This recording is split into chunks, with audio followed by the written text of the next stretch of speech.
আর আমরা সবাই জানি যে মানুষের ইচ্ছা শক্তি সবচেয়ে বড় শক্তি। একটা মানুষ যদি চায় তো কি নাই করতে পারে। একটা মানুষ যদি নিজে থেকে মন থেকে হার মেনে নেয় যে আমি হেরে গেছি, আমি আর কিছু করতে পারবো না, আমি বাঁচবো না, সে যদি প্রথমেই ভেবে নেয় তাকে, তাহলে ডাক্তার কি করবে?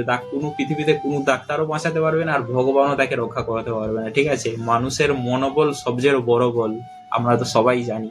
তো কোনোদিন ভেঙে পড়বেন না এটা ভেবে যে এরকম হয়ে গেছি সেরকম হয়ে গেছি, আমাদের আর কিছু করার নেই, এই মানুষ ওই বলছে, সেই মানুষ সে বলছে।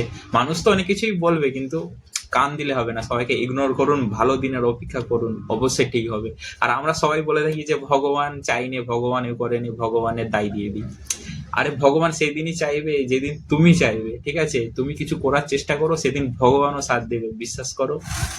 নমস্কার বন্ধুরা, আমি হরিপদ সামন্ত। আমি একজন স্পাইনাল কর্ড ইনজুরি পেশেন্ট। বর্তমান আমার পরিচয় আপনারা অনেকেই জানেন। আমি একজন হ্যান্ডিক্যাপ প্রতিবন্ধী, 80% হ্যান্ডিক্যাপ। বুঝতে পারছেন, আমি আমার মায়ের গর্ভ থেকে হ্যান্ডিক্যাপ না। আজকে 21টা বছর ভালোভাবে হাঁটাচলা করে বেরিয়েছি। জীবনের কিছুদিন কাজকর্ম করেছি, মাথা উঁচু করে বেঁচেছি। কিন্তু একটা ভুলের জন্য, একটা পথ দুর্ঘটনার কবলে পড়ে আজকে এই হালত। মানুষের কাছে অনুদানের পাত্র হয়ে গেছি। শুধুমাত্র চিকিৎসা করানোর জন্যই মানুষের কাছে অনুদান চাই, নিজের স্বার্থের জন্য না।